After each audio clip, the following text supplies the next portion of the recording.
It is the Anfield Wrap. It's Ian Ryan sitting in for Neil Atkinson, who was jetting his way back from the US tour. I've got Andy McCann, John Gibbons and Pete Bolster to get stuck into this one. We will be talking all things pre-season tour, a little bit about the game last night as well, our 4-2 defeat to Leeds United in Chicago. We'll touch on transfers. We've got 2 inserts for you as well. But first of all, we are in partnership with NordVPN and delighted to be so as well. As I mentioned before, the boys have been on the US tour and I know full well they jumped on NordVPN before they went. So if you value things like extra internet security when logging into public Wi-Fi, or the ability to change your virtual location to catch up with your favourite shows. I mean, there's no way Craig's missing Love Island, John, is there? Let's have it right. He's not missing When Craig got married, as a wedding present from work, we got him, you can get the bottles with your name on, you know, the Love Island ones and all the luggage. We got him, he was made up. He was like, oh. He'd be made up with this.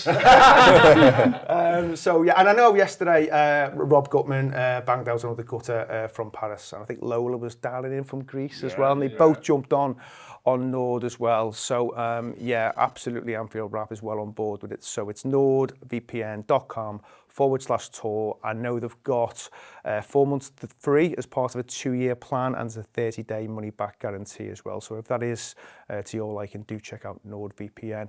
John, there was a game last night. Liverpool rounded off their pre-season tour. It was absolutely one of them where you are able to frame it as a game of two halves. 2 very different performances.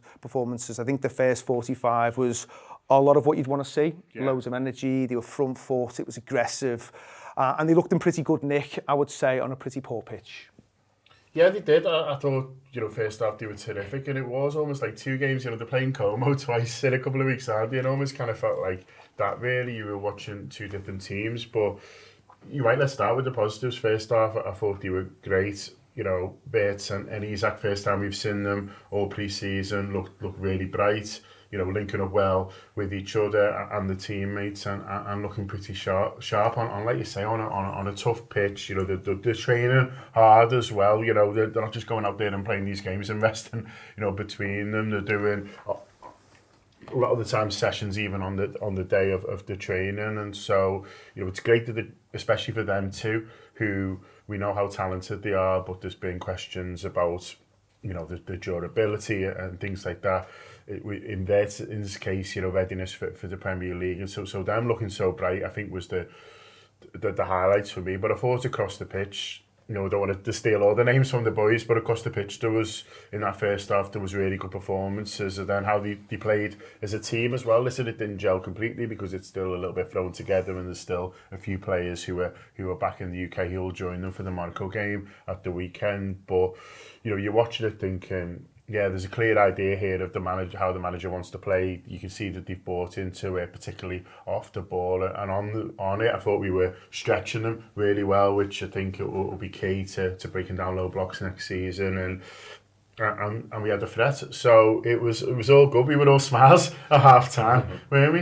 Yeah, I thought it was great, Andy. Our first 45 looked really good. I mean, in the context of it's a pre-season game, so you're never going to get perfection. But in terms of what I wanted to see, I saw a lot of it in that opening 45. Now, the second half we'll come on to a bit later. It was a totally different game of football. But I think what I liked was the intensity seemed to be there. And I think you've got a bit of a sense of that through some of the training sessions.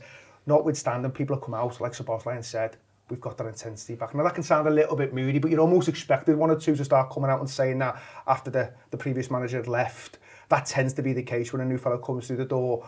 But I think all of that was there for that opening part of the game. Yeah, I think one of the biggest criticisms of the last regime was obviously the intensity on a match day, but then some of the things you were hearing coming out of training was that from some of the players, some of the journalists around, that the level of intensity within training was nowhere near where it used to be. But I think even just that little, one of the things that the club have put out, the 3-box game, the training session, I don't know if you've seen it, where they had the 3 boxes, and the way he was making them run from box to box, like 40 minutes into the session, you could just tell they was obviously something he was working on. And then obviously Szoboszlai comes out with it.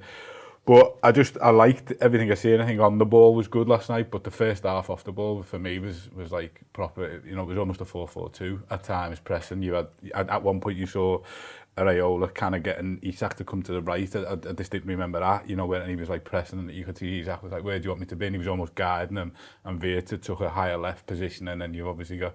But no, I loved it off the ball. On the ball, I'm sure we'll come up to players, but off the ball was where I was really impressed last night, yeah. Let's touch on some players, Pete, because I think the lads did a post-match show last night, and I think Trainee rightly gets a lot of praise. You know, we talked about him on a recent gutter as well, in terms of maybe where this level is, what can we expect to see from him this season. There's no doubt, if he was dreaming about a performance the night before, it wouldn't have been far from that, maybe apart from banging one in from 25 yards. He'd have been thinking about it like that, in terms of how it went. He was ever so impressive. I think he's been excellent in the first 2 games, but I think this one was another level because I think he's got confidence from the first couple of games, and he's been around, hasn't he, for a few years in pre-season, where he's always shone and he's always showed promise. But I think he's probably looking at it as an opportunity as much as we're all looking at it and saying, well, there's not a lot of transfers coming in, there's not a lot of movement, and he might be thinking to himself, I'm 19 now, this is my opportunity to really stamp my authority, because I think in the first couple of games he looked good, and I think last night he stamped his authority, and I think that's where there was a real difference. I think that pass for the goal was phenomenal. I think it was a different element of his game that he shone, because you know, you can get the ball, you can make these vertical passes, you can progress the play all you want, but sometimes you need that guile, and that's what he's shown there. It was very McAllister-esque, it was very Gravenberg-esque when he's at his best, to float that ball over to that far post to Frimpong, and that is what you're looking at. It also reminded me a bit of Fabinho. Fabinho was very much Fabinho like that. ball, yeah, very Fabinho, more so really. And I think when you're playing for Liverpool, if you're going to be the number 6, you can't just be the number 6. I think you need to be able to go forward and bring elements to your game. What can we expect for the new season? I think he should be breaking into that team. I don't think we're sitting here in a year's time, we're saying that he should play 50 games.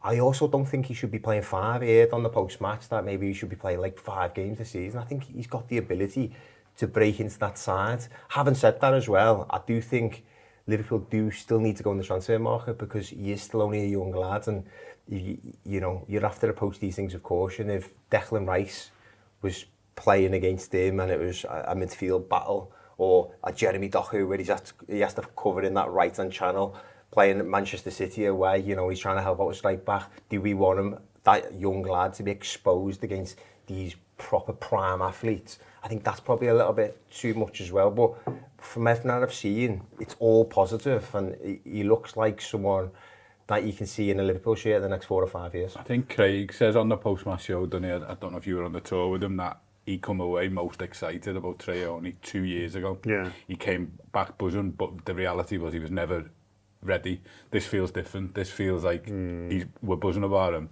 but I think he's ready, especially with, obviously we're going to come on to a probable departure in a Scouse lad soon, I think, but I think he's got the potential to step straight into that role, whereas obviously Curtis is indicating he's not fully happy at the minute with the role of maybe getting 20-25 games, whereas I think this kid will, and I think he's capable of doing it. Yeah, it was funny that pre-season a couple of years ago, because I listened to the post-match show, and when Craig mentioned that, I remember I stopped him in the mix zone just because, like, your head's in there and he's a footballer, and because he was a polite young man, he stopped it, and I was just talking to him, and I was just like, he's just a kid here. Yeah. You know, and this isn't fair. We didn't put it out in the end because I thought it's just not fair. I'm just chatting to a kid, and he was very polite, but we were obviously very shy and softly spoken, and he was just reminded of how young he was. But you know, you just watched almost a man on the football pitch, and then you forget until you're actually speaking to him how young he was back then. But he's not that now, and I think what we need to remember with Traoré is he's not just like an academy player who's come through,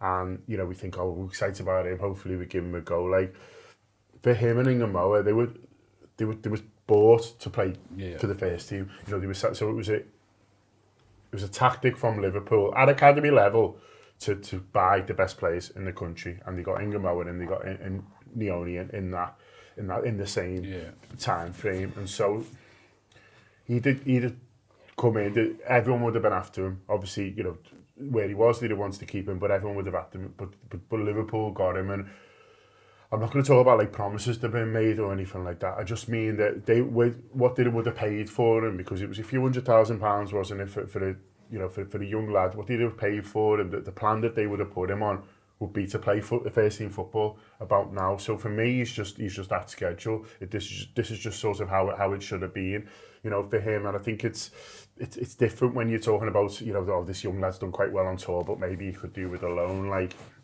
this lad's the elite. He's the elite of his age group. He's 19 now, like Pete says. For me, he's just ready to go, and I think he'll be expecting first team football, and I think he should be expecting first team football. That's not to say that you want him playing every game. There's enough good footballers in there, but I don't know, we've got a couple of pre-season games left, but it wouldn't surprise me at all if he starts that first game. Has it shocked you, John? Because, I mean, listen, you expect them to get better over time, and it's been a couple of years since that tour that you've just referenced, so they're going to improve, they're going to grow, they're going to get better, they're going to fill out and stuff. But have you even been maybe a little bit surprised that he has just quite got to maybe another level that you thought he might get to, thinking back to 2 years ago? Based on how little he's played, yeah, I think it's testament to him how much he's improved without hardly any football whatsoever, because he's not playing own reserve games, sort of like he's done that in training, and I think that needs to be remembered when we talk about, Andy mentioned before about some criticisms of the training and the intensity of it, and listen, I get that, and when you saw them on the pitch last season where they looked ready, I was as frustrated as anyone. But I think what Slot did do was he made that group very elite, and he was like, we're not just going to take lads, just for the sake of it. So I know when Leone moved up to the first team, that was seen as a big deal. No, you're getting a peg. You go on the tour of Anfield now. He's got his name there on the thing, and it was seen as like a big deal. So he's been training with these elite footballers for a long time, and he's sort of been part of that group, and obviously he's picked up things. You might not see him for like a couple of months, and he's learned a new trick, like Pete was talking about before. He's picked something up, or he's developed, and when you've seen him at times last season, he was ticking it over, he was keeping it well. You think, oh, this kid doesn't give the ball away, but now you're seeing that more expansive passing. You're seeing him winning the ball more, which we all really like as well. But it's the confidence of the lad. I think he thinks he should be playing games, and yeah, I wouldn't be surprised at all to see him start. If that Forest game went with, is it Forest, isn't it, the first home game? Newcastle away might be a little bit of a tough one to throw him on, but it wouldn't surprise me at all if he starts that Forest one. Pete, I think he's probably been the standout in terms of the tour. And when you talk about successes, I think people will go, Trey Leone is the one who's come back most pleased. And everything that's been said there, I wouldn't necessarily disagree with any of it, but I think we are still talking about a very, very young footballer. And I don't want this lack of transfer activity to suddenly mean we're putting in young players when they're not quite ready. Now, we might be ready, and we'll only find out when you start to play games and stuff, but there is still a danger when you're that age of suddenly putting them in, and it's not Sunderland's Rezzies, it's not Wrexham, it's not Leeds who are giving you a little bit more time on the ball than maybe they would if it was a Premier League game, and by the way, they're fucking banging right into you. It's not that pre-season. Doesn't mean it can't translate, doesn't mean it won't come, but it's still a big step to go into the Premier League, having shone in pre-season. It's too much of a big step, because we are a team that want to be at the top of the Premier League. Now, whether people believe we can win the league or they don't, we all want to go into the new season and surmount a title challenge. And if you want to do that, you can't have a lad coming in who's going to play or who's going to start games from the immediate outset. And that just can't happen. When Andy said before, there's a lad that might be going, we're all talking about Curtis Jones. Can he fulfil his position? Yeah, I think he can, because he's good enough, but also because Curtis Jones is not a starter. So in that starting midfield, you need to have them primed and ready to go. You need them to be elite, not just for 70 minutes of a game or 85 minutes a game, for the whole 100 minutes of every single Premier League game, and be ready and be switched on, and to have the physicality. And right now, I don't think he has got that physicality. He hasn't got that know-how, that experience, that, when things go wrong. I think there was something a few years ago, wasn't it, that Jürgen brought in, and do you remember the surfer? And he took them surfing, and it was about the breathing techniques, and that was to make sure that these footballers are ready for when things go wrong, because what we've seen is a lot of things go right, and what you're alluding to is when things go wrong, and that's where young players learn the trade basically, and that's what he's got to do. And you don't do that in the firing line. You do that coming on off the bench or playing not just League Cup games, but proper Premier League games, but games that you probably expected to win when you're playing teams at home that you thinking you can throw him in that day. You can rest one of the other lads. I think that's really important going into the season. But I do think he can really get some minutes under his belt. I think he can play 20-25 games next season, or this season should I say, and stake a claim for that team. And then who knows, because you've seen footballers, I mean, coming into this team, young lads who, if they're really good, you can never get them out. So who knows? There's a nice balance with Dom Szoboszlai as well, and I thought over the course of the 3 games, Szoboszlai's been another bit of a standout. Really looked really fit, looked at it. Looked like he's maybe ready to take on that extra bit of responsibility. A lot of criticism of him last season in terms of some of the stuff he was doing off the pitch. I think a lot of it rightly so, by the way. But on the pitch, he was probably one of Liverpool's better players. I think it's fair to say he looks like someone who's ready to to grasp this opportunity under a new manager. I think the head coach, Areola, will absolutely love him. Yeah, he's tailor-made for him, and I think it's not been confirmed yet, but he looks a shoo-in, doesn't he, to become vice-captain, and I think the way he's conducted himself during the tour, obviously I don't know too much about off the pitch and that, but on the pitch he's very much kind of done everything he almost can, really. The defensive side of it, he nicked in yesterday 2 or 3 times where you can just see how powerful he is and quick and willing to do the hard yards, and he got it back and he plays it. And then there were times yesterday where in that first half he looked like a different player from the previous 2 games, purely because he's got Rio to his left, Isak, Viet, obviously Kieran Morrison didn't impose himself fully on the game, but that's all right. But he had players around him that he will be playing with every week, and you could see he was a bit more confident playing little give and goes and stuff. But no, I think he's stepped up, and I think we're kind of in here now, which is rightly big and Trey up for being probably the standout player or the breakthrough player of the tour. But I think the reality is Szoboszlai's been the best player so far, and I think he's imposed himself one of the most. But it's kind of what you expect and what you were looking for from him coming into. He got that many man of the matches last season. We're not giving him any more praise. What do you think his role is next year, John, in terms of where he plays in the team? Because I think there's a case for maybe he pops up in different spots. There'll be maybe times when you want to use him further forward. Obviously, he's been used a lot where he's maybe slightly deeper. And I think, again, in pre-season, you are going to let little bit more time on the ball. I think when there's been some criticisms of him dropping deep, it's not necessarily about his ability to spray passes, because he's got that in his locker. He can hit 30, 40, 50-yard balls, no problem. Drop them on a sixpence for someone. I think where there's been sometimes criticism, it's does he play those cute ones through fast enough? Is he going to get you on the front foot to those forward players by playing those balls? I think quite often last season you'd see him maybe take an extra touch and just hold it a little bit, and maybe that was under direction from Slot, but there wasn't necessarily that urgency to get it out quickly. Where do you see him kind of, I suppose, playing most of his games in Areola's Liverpool team next season? Yeah, it's a very good question, because obviously the team's still being put together, and because he's so versatile and because he's got so many attributes, especially physical, to his game, he can do different jobs for the manager. I would still expect most of his minutes to come in the 2 in midfield. I think he plays really well in the 2. I think it suits him. I think, because of his engine, but having that other, player with him alongside him, you'd worry a little bit if he was a 6 with 2 ahead. I think both in terms of, it's suiting him and getting the best out of him, but in the 2, we played that a few times last season. I thought he played it really well. So I really like him there, but I can also see him filling in for Verts sometimes as an 8. So as the game goes, say we're 3-0 up in Newcastle, let's dream, and he wants to bring Florian Verts off. You could see a situation where he moves into that attacking midfield position, and then you bring on, McAllister or whoever's sort of not started the game. But at the moment as well, they might be having to use him a little bit wide right, because there is a gap there. I agree, with Andy. Kieran Morrison, I think, has got a goal on this tour and has looked good, but I think he was a little bit deeper in this game, and I don't think it really suited him. He's basically you know, it's interesting 4-3-3, isn't it? And those guys who played right, there's some of them who were effectively a forwards who have been moved sort of right a little bit, and then there's wingers who are pushed up, and there's pros and cons to both. But he looked like a forward who last night who'd been moved a little bit too far back and didn't quite know how to get himself in the game. I think Szoboszlai could play that position. It's just you can't play him twice, and that is the problem. You know, with Szoboszlai, it's not so much to me of can he do that job. Is it the best place for him, and are you losing too much by moving him elsewhere?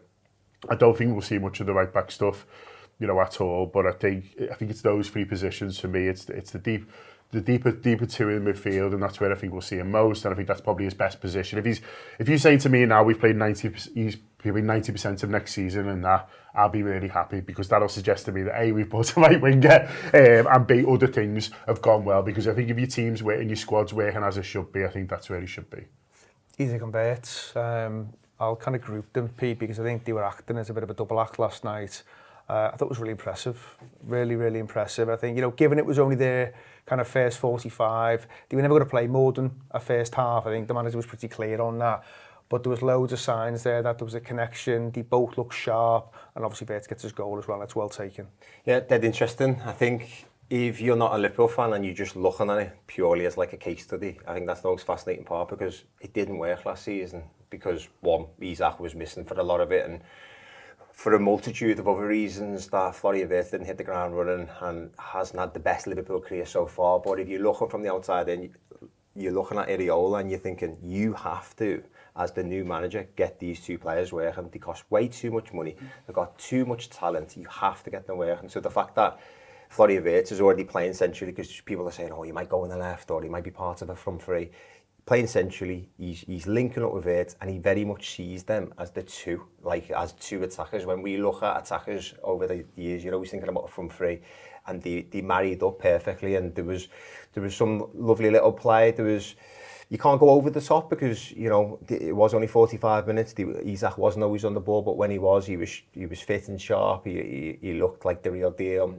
Florian Wirtz was going into pockets and keeping possession. He was part of the goal where Traoré passes it over before. He was the pass before Traoré. Then he gets into the box and arrives brilliantly on time. And I think that's what I'm looking for Wirtz as well, because you're talking about Dominic Szoboszlai, like, can he be cute in certain areas? We know Wirtz can, but can he get in the penalty area and start putting the ball in the back of the net and making sure that he's adding goals to his game as well? Because I know people don't like talking about it, but when you are talking about that type of money, you want end product, and you want assists, you want goals, and you want, as a Liverpool fan, and you're sitting in the stands, you want someone to save you, don't you? You know, when the chips are down, you're looking at certain players, and you're like, can someone just do something?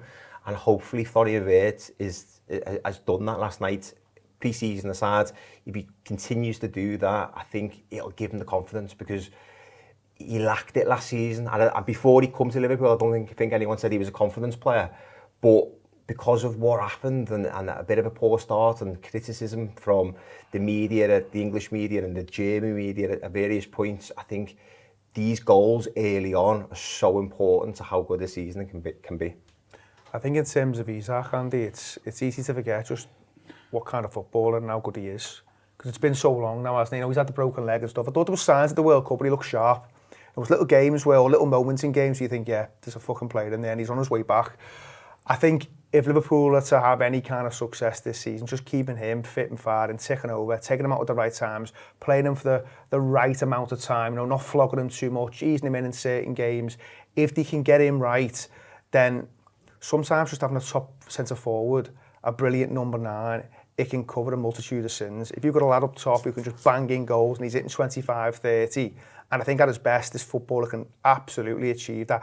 If he can get him right, then there's a lot to be pleased about. Yeah, I think we over the course of the year we forgot how good he was, and I had a debate with someone the other day about, at the time we bought him, he was the best available number 9 in the world. The lad I was chatting to is a United fan, and he was like, no, he wasn't. I was like, he was. So I labelled Harry Kane is probably better than him, but you would never get him. And then Haaland is the only other one I think at the time is better than him, but you couldn't have got them. So when we signed him, I don't think there was anyone that didn't think we were signing a top-class centre-forward. And obviously it's been a shame for the lad. I think the big one was the Tottenham one. That was the moment where you thought, that's the type of goal we signed him for. And then he breaks breaks his leg or whatever, you know, gets a bad injury in the tackle. But there's been a couple of kind of shooting bits I've seen, is that the Sweden goal he scores just before the World Cup was like, oh, there's the kid we signed. And then last night I thought there were a few good signs. One thing I didn't realise how cute he is in around the box as well. Like, he gets a couple of balls wrapped into him last night. Like, and even whoever it was commenting, was it Fairclough with, Gary Gillespie on Liverpool, was like how's he took that in? And it was just like instantly dead, and then everyone's playing off him. But then what you see in the first half as well is he's got that ability he's like a gazelle, and when he gets running, and he puts Frimpong in down the right. So I think he, as you say, keeping him fit. I think it's how he's utilised as well, isn't it? Because I think when he's come in last season, there's loads of Liverpool fans. One of them's my mate, and he hates him. He just doesn't. He doesn't like how he is. He doesn't see him as a Liverpool striker because he doesn't look like he works as hard. And I say look because sometimes a perception is everything. He doesn't press like someone like a Firmino or a Mane. But then you've got to use him correctly, haven't you? And I think what Liverpool failed to do last season was get the ball to him quickly. And I think that's what Newcastle did. I think that's what, when he was at Sociedad, when the Swedish do it, they get the ball to him quickly. And I think that was what was key last night when Wirtz got the ball. It was make sure he got it, he received it early. You've just said about that pass. I remember it was a proper stinger, fizz it in. But again, too much on it, by the way, but it was get it to him quickly, and then it unsettles the defence and exactly how Areola wants to play. I totally agree. I think last season, even when he did play, I couldn't see any kind of plan of how you get him the ball. It didn't feel like it was ever worked out. No, and maybe it's back to your point around the training and lack of kind of, a kind of coherent plan on the training field, but it just didn't feel like there was any real sense of how we get Alexander Isak, one of the best number 9s in the business, how we get him the ball on a regular basis. He was feeding off scraps. Even when he did pop up the odd goal, he was normally creating it or kind of reacting to a rebound and stuff. So yeah, I agree that did feel different last night. In terms of Rio and Gamoa, John, what have you made of his performance against Leeds, but also him on the tour? He's played both sides throughout the games. I thought he was pretty lively again. Yeah, he's had a good tour. It's not quite blown everyone away, but I don't think he necessarily feels like he needs to. I don't think he's in the same situation as maybe a trainer only where he wants to say, listen, I'm your man. I think by now everyone knows sort of what he's got really. So he looks just really comfortable to me in the setup. I noticed he's been doing quite a lot of media on LFC TV. They showed a walk around Chicago he did, and he just looked really comfortable. And he's got this really nice combination of like humility and confidence. Like, he's not giving it the big I am, but, you say to him, do you think you can make an impact next season? He said, yeah, absolutely. Well, because he's doing it with a big smile on his face. You really warm to him, and I think he feels ready to go to me, and I think he's treating this pre-season like a first team player would. Like, it's about fitness, it's about minutes in the legs, it's about getting myself ready. Yeah, I'll play both sides, boss, don't worry about it. I can play left and cut here, I can play right, go round. Yeah, whatever you want me to do, just get me on the pitch, I'll take people on, I'll make things happen. And he just seems like ultra confident, and that's not to say that we don't still feel like we need, reinforcements in that area, but he looks and talks and acts like a first team player. I think with him, I personally, when you put him on the agenda, I still see him as a finisher. I still see him as a 65-minute come on, and I hope we sign players around him to give him that, because I just know, I'm sure we've all played footy at some level. He's one of them lads where you just, as a fullback, you just think, for fuck's sake, right? Like, he's coming on 70. I've had this fella in my pocket and then he comes on. But he just feels like he's going into it, and I'm not saying this is the barometer of where he's at, but I took my lad to get the 2 new kits the other day, and obviously it cost me a fortune as they do, but first one, Rio, 73, and the lad behind the counter laughed, and he was like, everyone's getting it. It's like, you're still paying per letter because of your arm. The lads have said on the tour as well, everyone's, you have conversations with people who are excited to watch it all saying Rio. Yeah. The lad behind the counter just went straight away. He was like pretty much every other kid is getting him. The kids, But again, Andy, you've got to remember. My lad gets his own name. What does that say about him? He's not got that combination between humility and confidence. For me.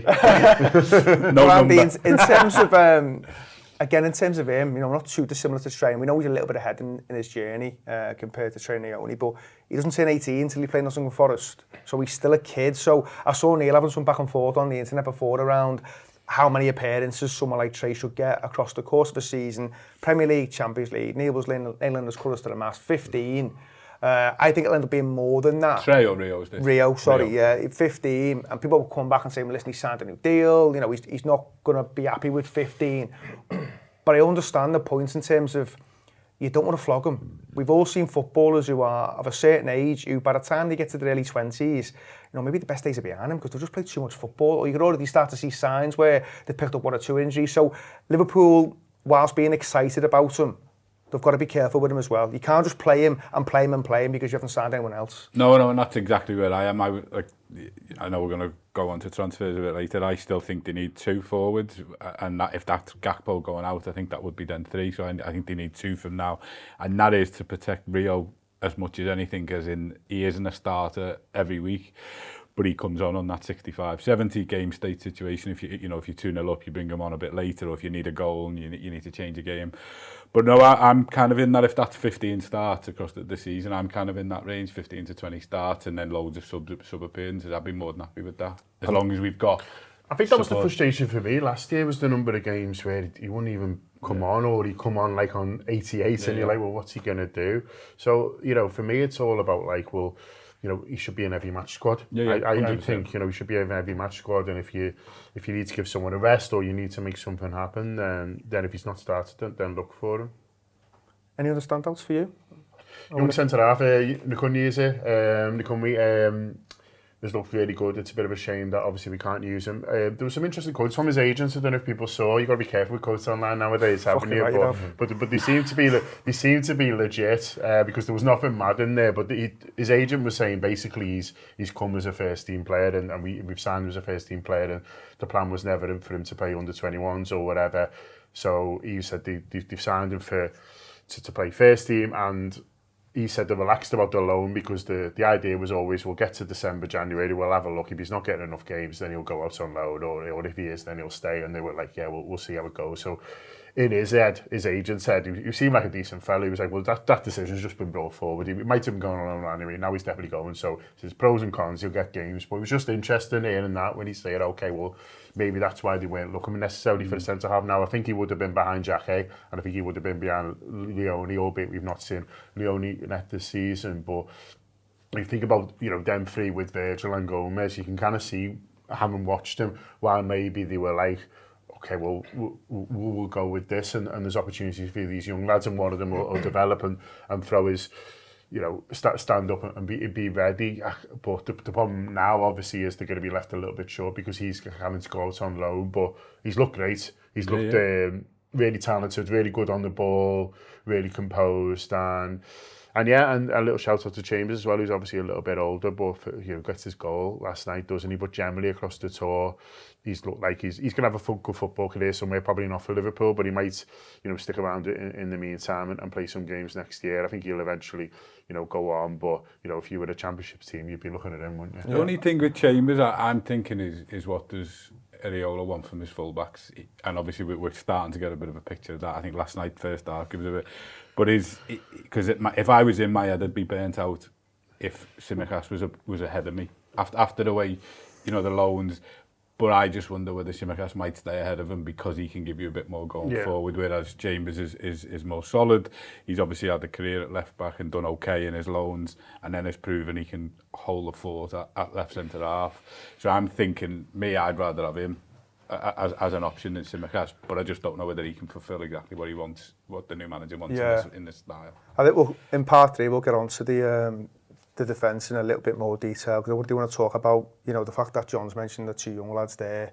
Without them, Liverpool would have been struggling in terms of just being able to put sessions on. So I want to talk a little bit about that in part 3. But John, we're going to go to an insert for the Supporters Club in Brooklyn. You've certainly got a bit more context about what that looks like. So do you want to talk us through it? Yeah, for the last month or so on this free show, we've been promoting the Social Action Challenge that the LFC Foundation are doing in conjunction with Japan Airlines, hence this lovely plane you can see in front of us. You'll be jumping on one of them soon on Thursday. You'll be away.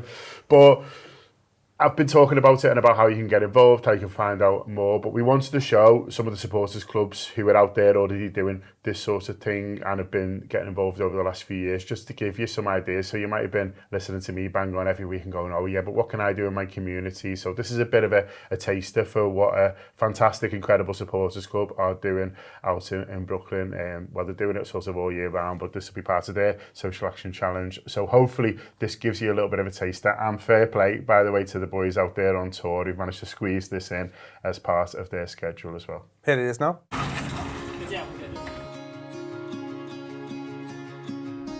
My name's Adam McDade, and I'm one of the founding members of OLSC Brooklyn.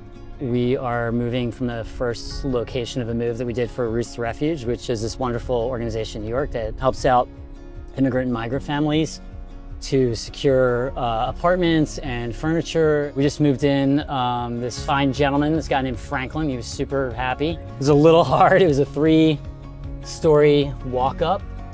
So that was fun, figuring that out. Ruth's Refuge is an organization that provides home furnishings and essentials to refugees and asylum seekers who are rebuilding their lives in New York City. These are people who, for a variety of reasons, are here sometimes alone, sometimes without anything, and Ruth's Refuge acts as a source of stability and compassion and support to help them really rebuild their lives with dignity and navigate what can be a really overwhelming city. We help about 100 families a year acquire furniture. We rely on donations, both monetary and in actual furniture. We sort it and then we move it into people's homes across New York. We load up the truck with all of the things those clients have selected, and then we move it into their house, and we might build some furniture for them, you know, whatever is really needed. We usually get a chance to meet them, which is very special. It's me and a bunch of the Liverpool supporters who volunteer and work for this organization and do everything we can to help them. I am Boxy, up the Reds. At least once a year we get together, we move their furniture in, sometimes we put it together. People are really into it. It's really part of the community of the supporters club. I think just in general we've got a pretty tight-knit group, which is really lovely. Nobody kind of gets by in life on their own. Everybody needs help from time to time, and this is just one of our ways to do that, to give back and to support people in our community.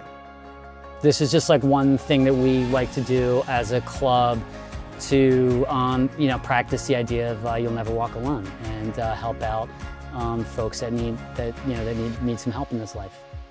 We always say it's you'll never walk alone personified. Like this is a moment where someone could feel very alone in a new country, in a new, enormous, crazy city, with nothing. And we get to show up and make that a much better experience for them. We got involved with this officially before we were an official Liverpool supporters club. We heard word of what they did. They help refugees and asylum seekers get settled here in our community. They provide furnishings and home goods to help make it a little more like a home. This is not arm's length. We raise money that goes to storage units around Brooklyn, around the city, and you see the people who want you to try see what the desk looks like on that wall or on that wall, and you're literally in there helping them move the furniture around and trying it here and there. Like, it is so personal, it is so not arm's length. I believe in the collective power of our fan base. I think together we can create change and momentum in our communities. What I really appreciate about the Social Action Challenge is the kind of range of areas and social needs that it touches on. And this gives us a chance to kind of reflect on that and celebrate it and capture it and to think of it a little bit differently and to realize like the importance and value that it has in strengthening our community. Every single event we have at least 2 new people. The feedback that we've been getting about working with them is phenomenal. They do something so specific, like it's pretty niche. And once you hear about it, it's so heartwarming. I think it's made us a much better club. We've made such better ties among ourselves. Yeah. It sounds selfish to think about what it's done for us, but it has done so much for me, for us, I feel like, of putting more context and depth to everything, really.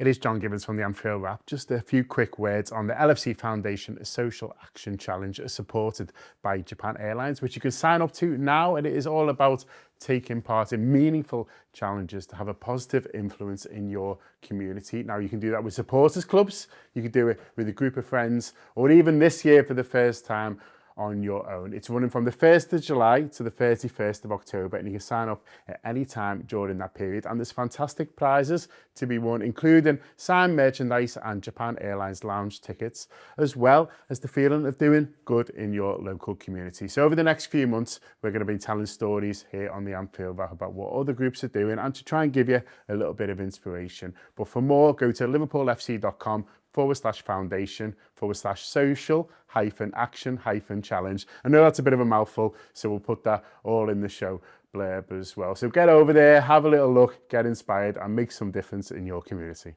And Pete, in terms of that second half, it's fair to say it was a bit of a mess. Loads of changes, so you know it's going to drop off a little bit. You know, they're messing around with the team. Different lads got to get time on the pitch, you get all that.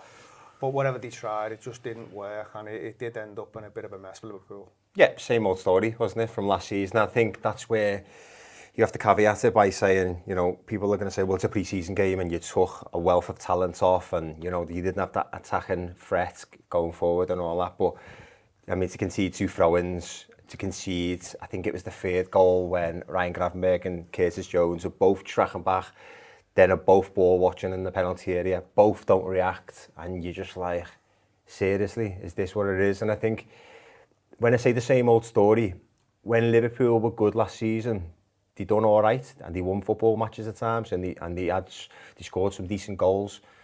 When they were bad, they were really, really bad, and I think that was the epitome of what happened last night. And I actually quite enjoyed it, really, because you can paper over the cracks at half time. You're going, you can win this 4 or 5-0. It was dead easy, and I couldn't gauge where Liverpool were at, to be honest with you. So the first half to me now looks better than what it was, because I was a bit bored going, yeah, it's only pre-season, who cares, you know what I mean? And then you're like, then you sort of respect the first half more now, and you think, well, this is the second half, and you need to sort it out. And I think Iriola will be looking at that, and I'm sure he knows a hell of a lot more about football than me anyway, and a lot more about what went wrong with Liverpool last season. But I enjoyed it last season, and I looked at it last night, and it was a mirror image of everything that was going wrong. People not sensing danger, just like I said, ball watching. Even the last goal, like the throwing comes in. You've had the opportunity earlier on to learn that you know it's coming. There's a flick on coming.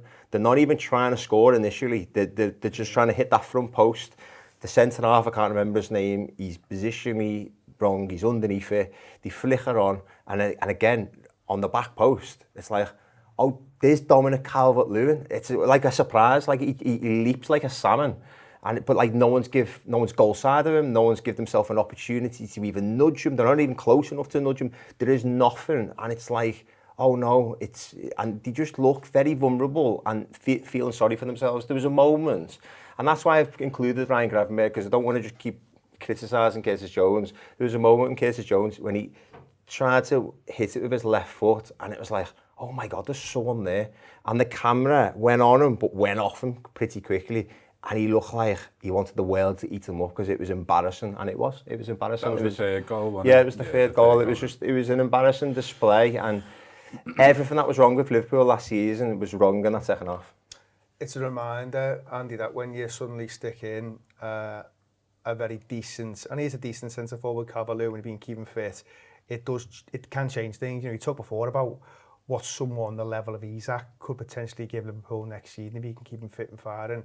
Well, Calvert-Lewin's a few rungs down from that, we know that. But all of a sudden, young lads who look okay in a certain environment, and it's not to kind of, you know, do them down in any way, but they won't be used to playing against someone like that. That is a totally different challenge, both physically, but also movement-wise as well. You come up against a forward who's a bit wily, and all of a sudden he can find space. And don't get me wrong, Liverpool give him a massive helping hand, but his introduction, it always felt like one where, yeah, if anything's going to move the needle, it's probably this. Yeah. No, I think you're right to say it, and it's not kind of being too harsh on him, because there's a lad who's just left the club who I think pretty much everyone was in agreement we wanted Konate to stay. Obviously, not necessarily bending towards his contract demands, but Calvert-Lewin gave him the hardest game he's ever had in that derby that a few years ago, I don't know what it was, 3-4 years ago away.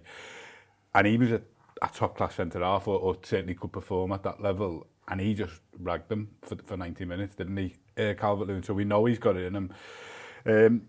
Just on the throw-ins and that, I had a bit of a moment. Obviously, I think we've all enjoyed the World Cup. I've been watching loads of grassroots footy as well this summer, you know, my lad playing and enjoying it and just falling back in love with it. And after fucking 5 minutes, the Ampadu is about 50 yards from goal, and I just thought, fuck's sake, we're not doing all this again, are we? Throwing it from 50 yards. And obviously, he put 7 or 8 throws in last night, didn't he? And eventually, and I think it coincided with the second half, the lad got stuck under the ball twice, didn't he? And they're playing for the second. They're not playing. They're just playing for the first contact. Whoever's the first contact, and then they're playing for the second.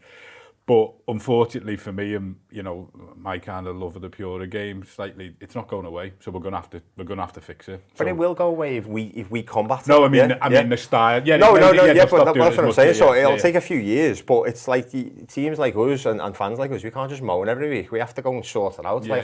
I was always brought up that Biafra used to drum into me, if you want to win the league and you want to be champions, you need to go and play everyone on their pitch, whether it's a plastic pitch, whether it's Wimbledon away, whatever it is, and you need to do what you need to do. And Liverpool don't do that. Liverpool play well when it's the conditions are nice, and I don't think that's good enough. Gravenberch got mentioned there, John.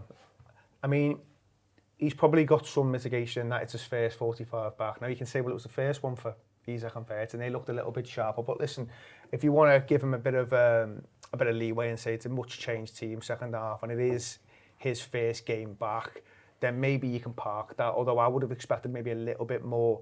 But I think in the case of Curtis Jones, and I take Pete's point, you don't want to just keep hammering him. And I had a bit of a pop at him on the gutty the other day, whilst also kind of talking about him as a footballer and that he can bring certain things to a football team if he's at it.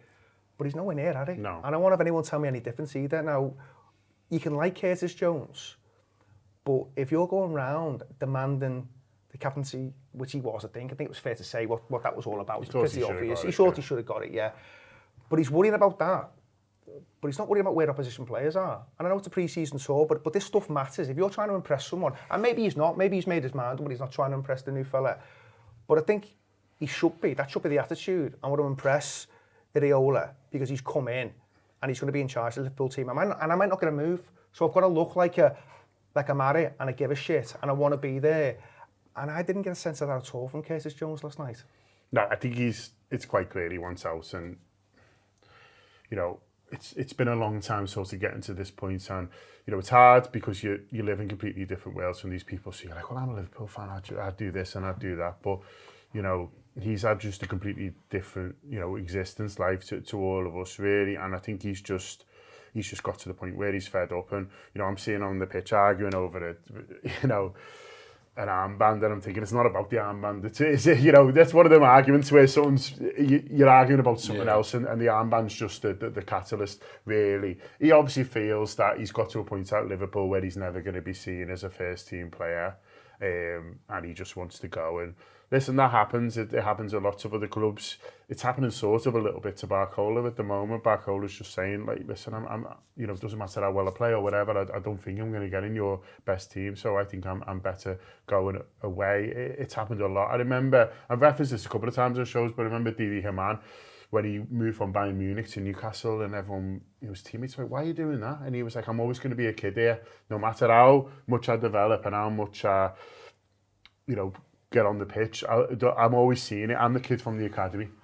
Whereas if I go to Newcastle, I'm the £8 million German international that they've signed, and they'll look at me completely differently because they pay money for me, and they see me in a different way than how you. And I think Curtis feels like he's got into that situation at Liverpool where he's the lad in the academy, he's the scouser, we'll just give him minutes here and there. And I think last year really burnt him out and burnt his head out, and he's got to a point where he'll probably look back in the future and think, I didn't behave that well there, or I let myself down a bit there. But I think at the moment he just wants to go. He wants to go in January and didn't get the move, and then he spent a month sulking, if we're honest. And I don't want to sort of bury him too much, on this, but he basically spent a month sulking, and then he sort of got his head together a little bit, ended up having a decent end to the season. But I think he's looking at it last year going, the midfield is stinking the place out. You're still not playing me. There's another club you want to sign me. You're saying I'm not for sale, but just let me go. And that's what he seemed to be saying to me on the pitch. Just let me go. And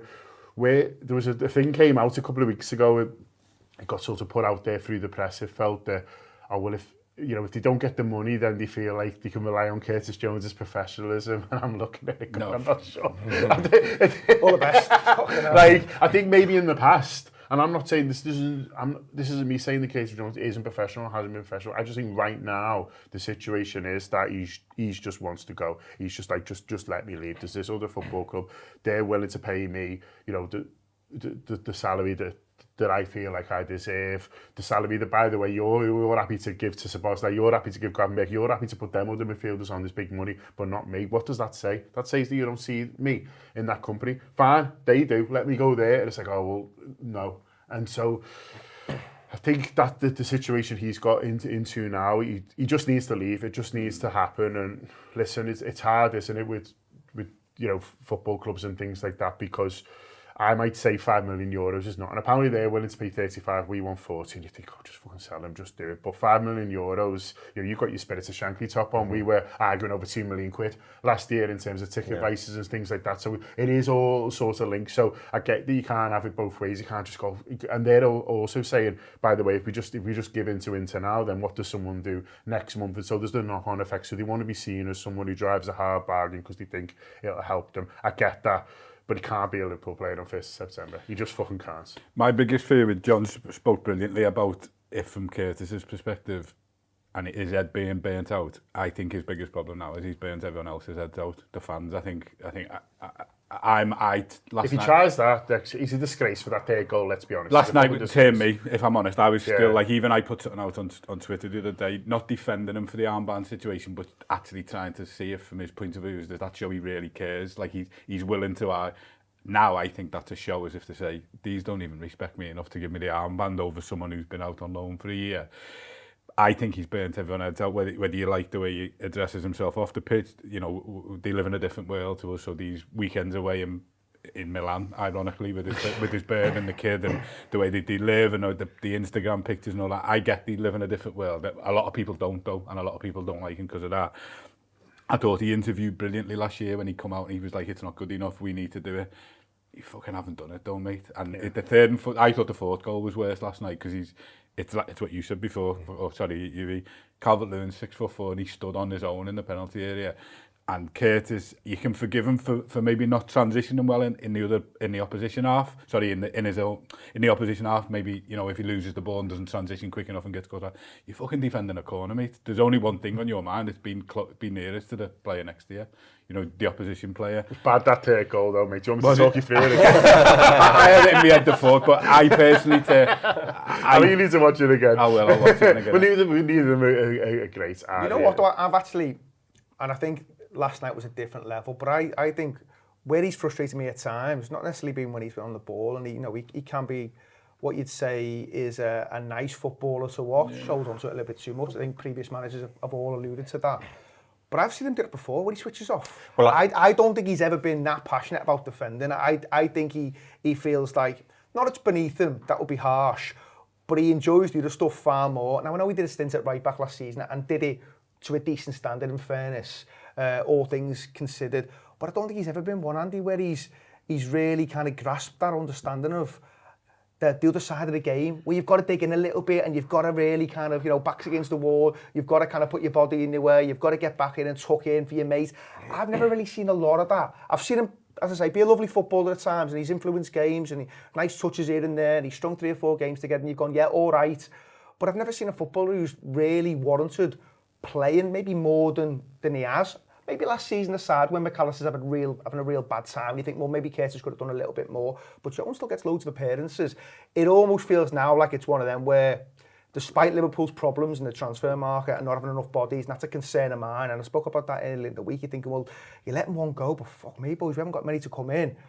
But it almost feels like you're at a point where you might just have to shake hands, like John said. Yeah. I agree. I think we're at that point, and I agree with you. I don't think he's ever had that.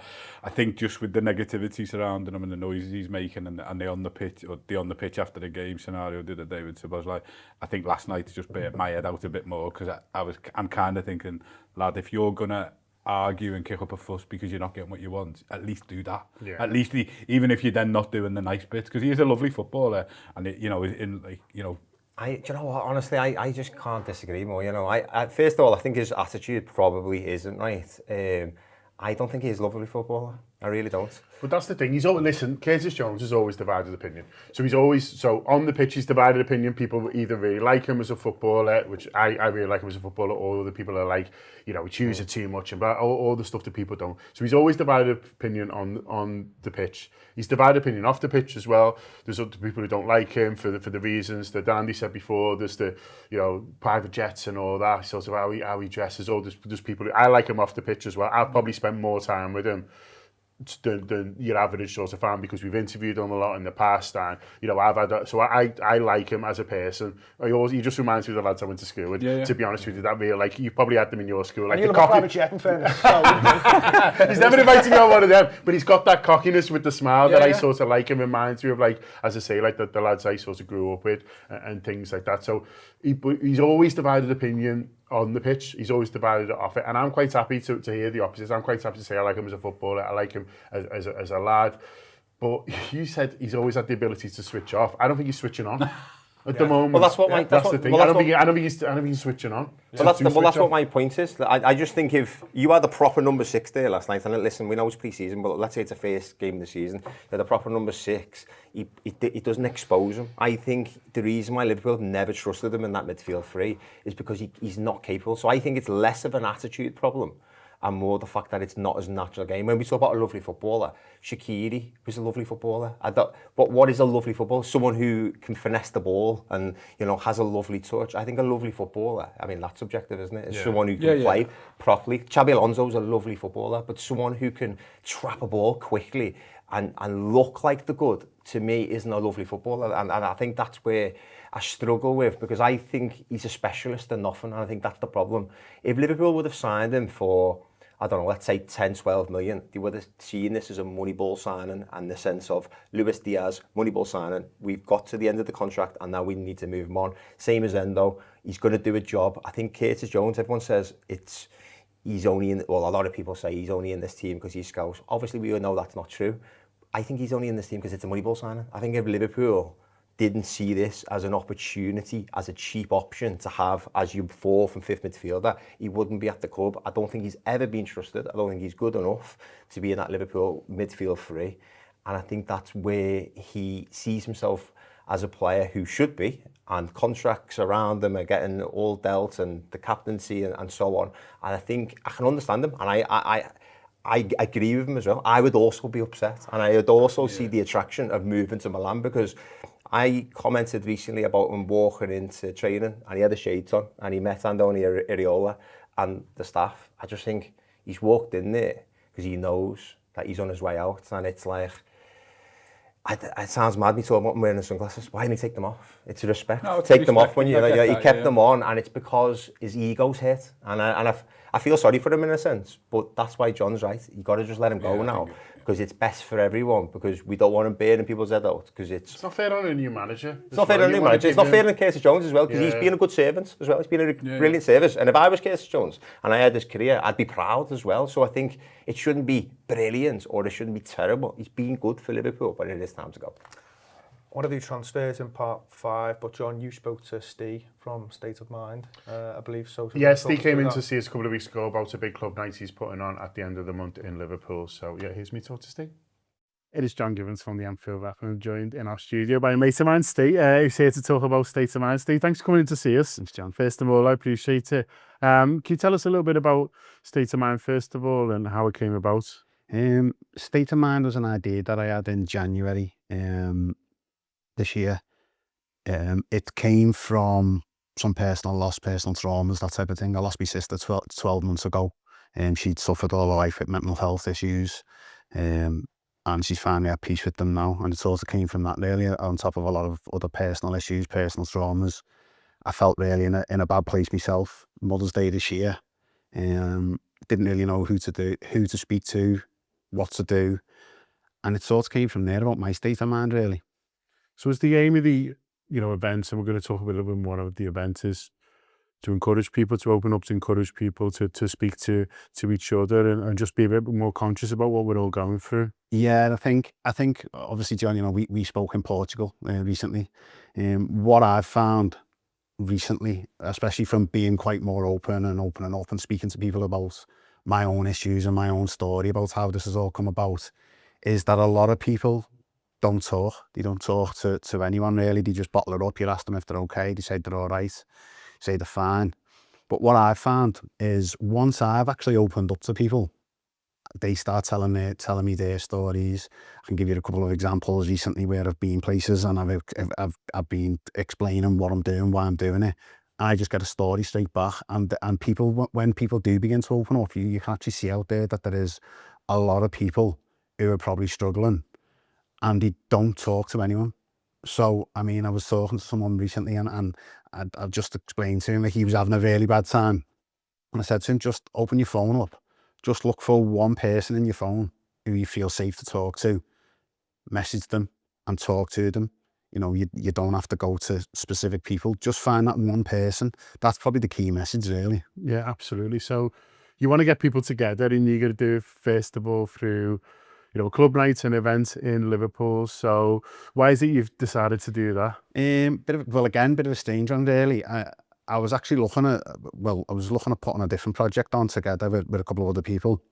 And there was a bit of back and forth on the date, the venue, where it was going to be, what we were doing, and I went to see WAV. I went down to see her. I asked about the August bank holiday, went back to the people who was working with at the time, and they were waiting on all the venues, or the locations. So I spoke to Phil at WAV, explained to him what I wanted to do. So in the end, I just decided to put this on and just give all money to charity, really. Yeah, that's what this makes this event different, doesn't it? Because people will see, big events in the city. You've got an incredible lineup, which is brilliant. But what makes this event different is that you are looking to raise money for these fantastic charities. Yeah, I mean, WAV holds 1,000 people. So the idea was always sell it out. All tickets are $29.95. If you sell a venue, if you sell the full thing out, that means 30 grand's going to these charities. Obviously, there's been friends going through some of these services, like James' Place. We know people who've been through there. And speaking to people like Tony at the Florrie, for example, what they're the actual services that can help. Like for me, it's just, I don't even see it as my night really. I see it as just something I'm organising that can actually help the city or help other people. It's probably a group thing. I've been calling it like the state of mind family, really.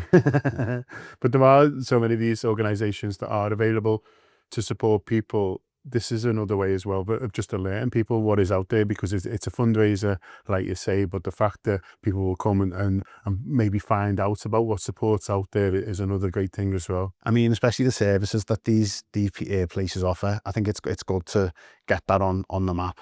Again, a lot of people who go to match and cross over into the music, a lot of people go to match all day and then they'll end up in nightclubs of a night. Again, it's given that sort of crossover and given people the awareness that maybe on a night out you do speak to your friend and you say, look, I'm not really doing too good here. That's the sort of thing that like these events can actually help. You could be on these nights out and it could be a case of just speaking to someone on that night and realising that there is someone to speak to you safe. So what do you hope to achieve from the events? Well, the main thing for the event is making people aware that they can talk, and by opening up, and it can help them. That's key. I wouldn't want anyone to feel the way I've felt on periods of time where you just feel like you've got nobody to talk to, or you don't know who to talk to, or sometimes your safe space might go, whoever it is, that might be via a relationship ending. And then all of a sudden you just feel like there's no hope. There's nothing. You don't know what to do. You don't know who to turn to. And when that happens, what do you do?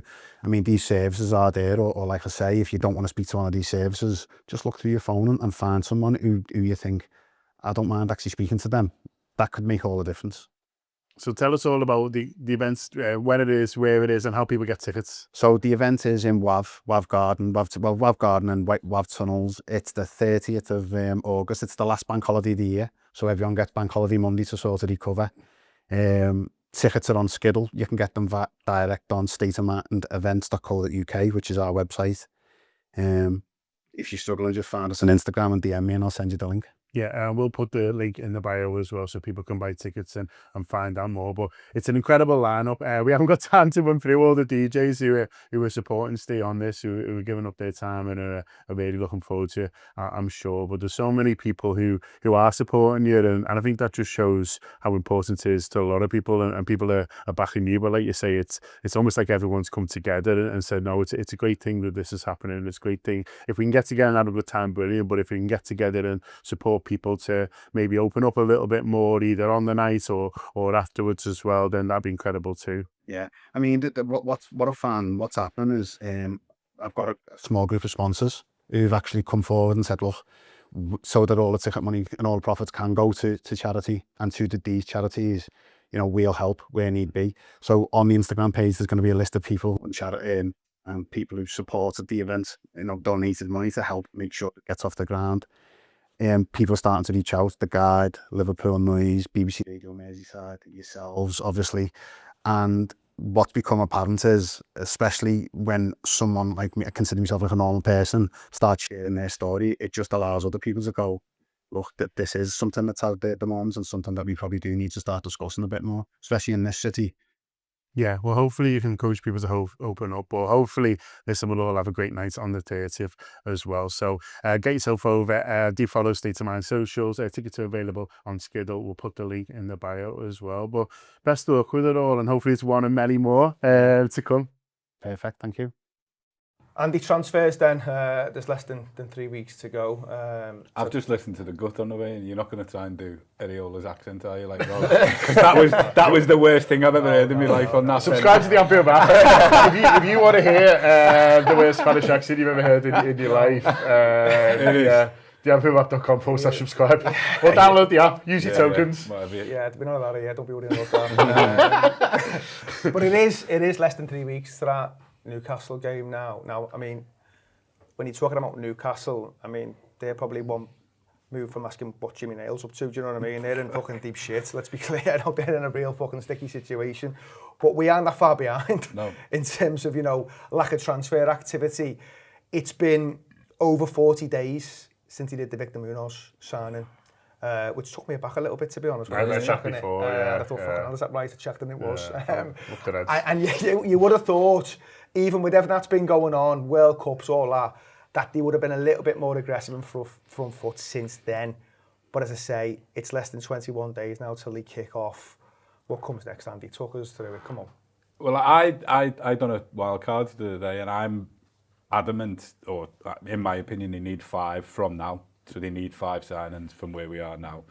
And it looks very much like Curtis is now going to leave, which for me would make 6.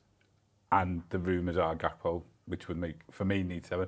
I don't think they're going to do 5. I don't think that's hotted up the Gakpo stuff as well. Yeah, that's what I'm saying. There's talk around. I mean, I know the Spurs thing is being linked, but Fabrizio Romano's all of a sudden said, you know, that there is something in this. So, you know, there's every chance that if he pushes it, you know, maybe that one does end up happening as well. It was our transfer committee game, I think. I know, yeah. But no, so I'm in a position where we need 2 forwards, wide, central, probably however you want to mix that. I think we need a centre midfielder anyway, especially if Curtis goes. I would then do another one, and then I think we need a defender and someone who can play right back as well. So I'm 5 from now. My hope is, but I don't really hold much hope for it, is that the Barcola one is happening and it's kind of in the process. And they're waiting to see what they have to pay, and then they'll kind of work out what's left in the pot from that, and then everything will fall from there. But that's being hopeful, but yeah, we're in shit street. Feels like, John, you know, and I've said this on a few shows now, we were going into the summer, or certainly back end of last season, talking about numbers and how many they might need, and all of a sudden we're kind of reducing what we think that might be, because we're almost having expectations managed a little bit, I think, in terms of the noises being put out there, and I think it'll end up being a lot less than maybe we initially thought. When you think about the context of, you know, Robertson's gone, Salah's gone, Yeah. Ekitike and Bradley are out long term, Konate's gone. There's 5 who aren't going to be there. 3 of them forever. 2 of them aren't going to be there till probably 2027.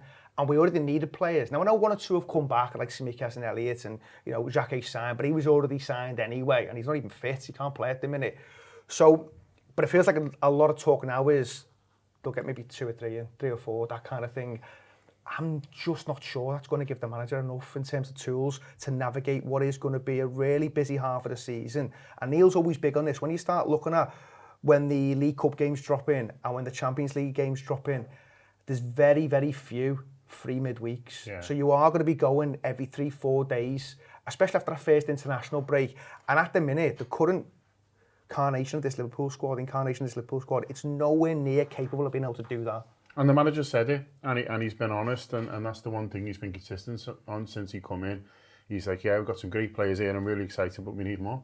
And, you know, I think we need to listen to him, and he's always seemed confident that would happen, but my worry is even his sort of confidence starts to waver because you haven't got all the time in the world. I hope, like Andy says, the Bakole gets done sooner rather than later, but then others sort of drop in and you know, he then, you know, dictates sort of what else do you need. But you said about are we managing our expectations? I think people just want to be positive, and I think like for all this talk of like fans moan and stuff like that, people want to be positive about a new season, and I think people have got that in them at the moment. We've got a new manager comes in, we're talking about the style of play that we're seeing in the first half last night. But generally, like the summer's the time to be giddy, and a bit of blind optimism, you know, is completely fine. You know, even if reality, you know, comes and checks us, you want to be positive about it going in, but they're just sort of making it hard at the moment because it's for all your positives around the new manager, around Isak looking like he's sharp, you know, the combination with him and Wirtz and how that might work really well. The young players like Leone and Ingemoen and how they might look like they can contribute. There's loads of reasons to be positive. But then in the back of your mind or the front of your mind when you're watching that second half last night, you're thinking, yeah, but they just need more. And the manager agrees. He's not one saying, oh yeah, well we can do this. That he's saying he needs more for how he plays, for the intensity, for being able to swap out players. You mentioned the League Cup. I don't want to see a strong League Cup team next season just because he has to. You know, if he decides, you know, he wants to do that for whatever reason, it might be great. But you don't want to suddenly see, oh well, Virgil's got to play because there's no one else playing centre half. You know, we're having to give Virgil this longer summer because of how much he played last season. So he's not out on the American tour, so he's not working with the players, you know, gelling with everyone now partly because of how much he's had to play last year. And so we all like the manager, we're all really positive, we're all behind him, but we want them to be behind him as well, the directors, and giving him everything they can. Listen, maybe they'll surprise us all and you know, go into this flurry of activity. But, you know, someone was saying on the gutter yesterday, well, when's that happened? Yeah, I think it was my Ben Coley. When's that happened before? When have we acted sort of like that before? Maybe it will be a little bit different, and Richard Hughes just wants to go out on a high and he's going to go sick, like for 3 weeks and just like buy everything that moves and then go off into the Saudi sunsets. I don't know, but they do need more. But what frustrates you a little bit is if they can get back Coley, fucking hell, they've got some brilliant players. You've got Isak up top, you've got Florian Wirtz playing behind him. I don't care what their last 12 months looks like. Every club in the world would love to have 2 players. Then you've got Barcola, we've all seen how good he is for PSG. You've got Virgil still there, you've got Alisson, you know, you've got good players around, you know, even sort of in midfield. You know, we were criticising him a little bit. You've got Bolster's just signed this new contract. There's really good footballers there. You've almost kind of done the hard bit. There's world-class quality. You just need to add good players. You know, you can't just get anyone in, I accept that, but you need to add the good players around them who were able to complement the team, who were able to carry the piano so Isak and Wirtz can play it. You know, those guys, they should be the easier ones to buy, really. Yeah, there's not absolutely loads of them who can play at a club like Liverpool, but more of them should be around. So if they just get back hold of it and then get one more and then go, oh, we're done after that, you'd be sort of so frustrated because, you know, you're looking around, you know, players and what people doing and stuff like that. Like Bournemouth had just signed a Spanish international right back for 12 million quid. And you're like, well, he must be good. He's played for Spain. They've just won the World Cup. He's played 4 games. He's 22. You know, I'm not saying I've scouted him extensively. We're signing him next season, by the way. Well, yeah, probably for 40. But I'm just saying, you know, he's played for Spain for four times and he's gone for 12 million quid. Then fucking hell, maybe I'm sure he can at least do a job until Bradley's back. And so you're like, these players sort of are around, which does frustrate you. But listen, maybe they'll surprise us all. I think they will surprise us, Pete. I mean, I think, you know, from the manager's point of view, even, and listen, sometimes you can't avoid this because, you know, people come back from tournaments late and stuff, but even from his preparation, from his point of view, trying to even work with a back four, he hasn't had one. No, he's been using Kirkes and then just bits and bobs, isn't it, really? You know, young lads to fill in and stuff. He's not had a senior centre-half at his disposal, really, the whole tour, bar 7 minutes of Joe Gomez. And really, not many people would want to see Joe start anyway because of where he is with his fitness and stuff. And, you know, he's probably, you know, his best days are probably well and truly behind him, if we're all honest. But it is a bit of a problem. No, I was doing maybe a gutter maybe 2-3 weeks ago, and I wouldn't say completely relaxed, but I wasn't too bothered. I thought, well, you know, there's still plenty of time. If you get to August and I've done 2 or 3, then you can maybe take a breath and go, okay, they're in a decent position. They can start, you know, plotting the way through now and picking and choosing a little bit. But because you're into August and they've only really done the one, you know, Jackie was already boxed off, it just feels like they're falling behind a little bit. And if you're going to give this fella the best opportunity to succeed, and he's only signed for 2 years initially, then fucking hell, he needs players to be able to choose from.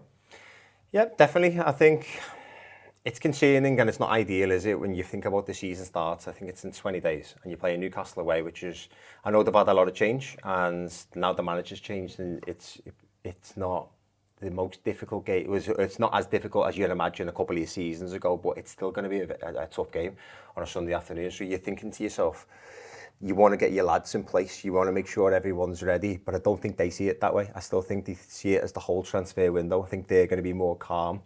And I think as fans, when we're looking at it, we're saying we need to get these lads in. The season starts in 20 days, but we don't play all 38 games in 20 days. We just need to navigate ourselves through those couple of weeks and hopefully we use that squad to get through those first 2 or 3 games, and then hopefully then you've got more players backing them up, basically. I'm still hopeful. I still think Liverpool will sign players, because I think when you've brought in the lads that brought in last season, it would be negligent not to bring in lads to carry the piano, like what John said before, because then you're not getting the best out of them. So then last season's transfers ultimately will be a failure, and that will be a stain on their record.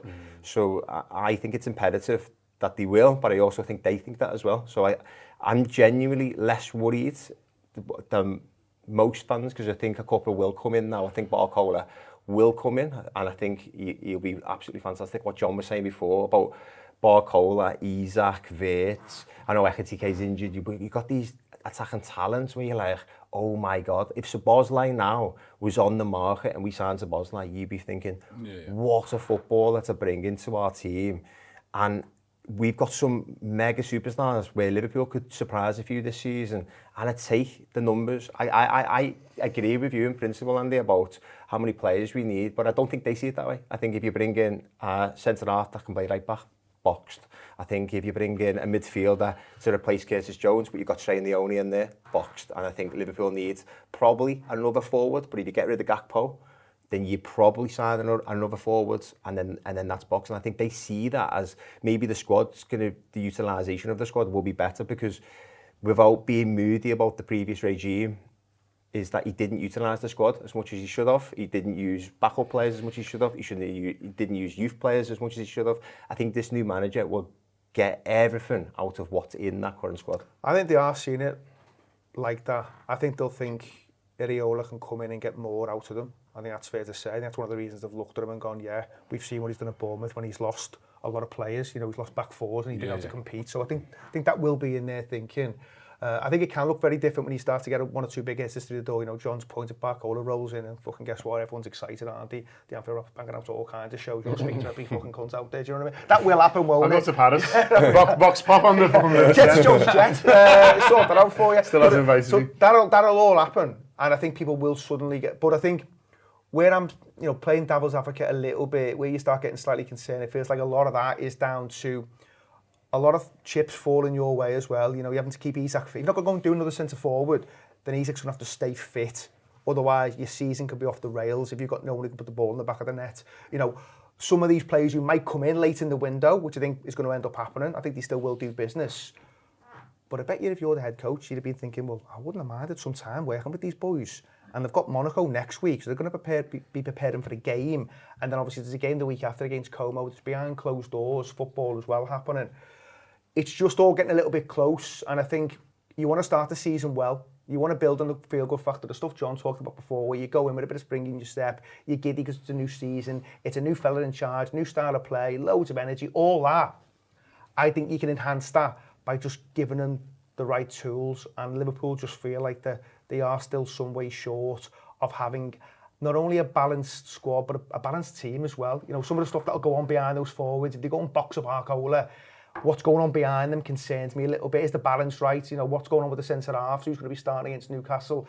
There's still a lot of questions there and that need answering. Yeah, I think if Barcola comes in, I think if everyone's fit and ready to go, you know, as Pete said, maybe not for the Newcastle game, but the Forest game or at the end of the line, I think it's pretty sound. I think, you know, if Xhaka is going to come in and be able to play alongside Virgil, you've got Kerkez, you've got Frimpong, and then you've got a magnificent midfield three, to be fair. Gravenberch's been player of the year. McAllister just proved it again. He's still got it. He's just got to a World Cup final with Szoboszlai, as Pete said. You know, he'd probably be the pick of the midfielders across the world for a lot of people by the way he performed. Then if you have Barcola, Wirtz, Isak, I think you're only missing one gap, and it's the right-hand side, and I've not seen Munoz play, so I'm not going to pretend I know much about him, but that would be the one.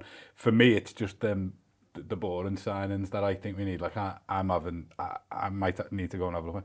I've seen fucking that Christian Norgard going to Everton, and I'm basing transfers now going, would I have him? And there was a little moment where I was like, yeah, I probably would. But obviously we need to be thinking bigger than that. But I think your right back that you mentioned, I can't think of the lad's name off the top of my head, but the one Bournemouth had got from, it was players like him. I'm just thinking, we're sleeping here, and it feels like we're all crying out for a right-sided defender or someone. Him, even like the likes of Tillemans or Joao Gomez that have moved for less than 35 million. If we are after backups in areas, that Joao Gomez proved himself to be a belter last year for Wolves. And for these top players, the way, I mean, there's loads of ways to get injuries. Obviously, you know, Isak, you know, Spurs, you know, you can be unlucky sort of get a knock, but we've seen a lot over the years where it comes from overplaying. And the most frustrating thing for me about last night, apart from the third goal, was Frimpong's injury. Because I'm like, why is he still on the pitch? Yeah. He started the game, you know how he plays explosively. He went on a great run in that first half and got pulled down, didn't he? So he's an explosive player. He's played well. Why is he still on the pitch on 80 minutes? And the reason is because there's not another right back to bring on. And so if we had another right back there, this kid for 12 million, who we don't even know his name, we decided he's the answer to all the problems. Well, he's coming on 60, and so Frimpong doesn't get injured. And so it's as much around protecting, you know, these fantastic footballers that we've all listed as it is, you know, around, you know, this idea of they're going to come in and be worldies. Sometimes it's just to play half an hour or play a League Cup game, so we don't have to go, oh, Jeremy, can you play right back again? Because we couldn't find an elite one to buy, you know, and then he gets injured in a League Cup game. And so this is where, you know, I got really annoyed when he went off last night, because I'm just like, why is he still on the pitch? And the reason he's still on the pitch is there isn't anyone to bring on. That's where I'm at with like the sentiment. I think if as we spoke about Curtis a lot, so I won't dwell on him, but if he goes, which is looking like now, we're never spending 90 million on Adam Morton. We're just not, that deal's not getting done, which everyone keeps. Because it's not going anywhere yet. I don't think we will. Clip this. You'd be happy to be wrong. I'll take that. Just say it to AI if it's wrong. That's what I'm going to start to do. But I'm looking at him thinking, I don't think we're going to spend that sort of money on him. But also I think that kid might be looking going, well, they've got Szoboszlai, Gravenberch and McAllister, who are all, I'd say, a level above him at the minute. He could go on to be better than them, but he's probably looking, well, I'm not going to go there because I'm not going to play in a big game. I'm not going to start because them three are ahead of me. And at his level, he's probably not wanting to come in on it as to come on 70 for McAllister when we're 1-0 up or whatever. So I think we need to be looking in that market after the two forwards. You know, just as you say, bringing McAllister off on 70 when we're 2-0 up somewhere just to protect him so he's not being overplayed. Right, then we'll wrap it there. Thanks to the boys, Andy, Pete and John, the lads behind the cameras. We'll see you very soon. They can stay in America then, lads. You've got this. My man.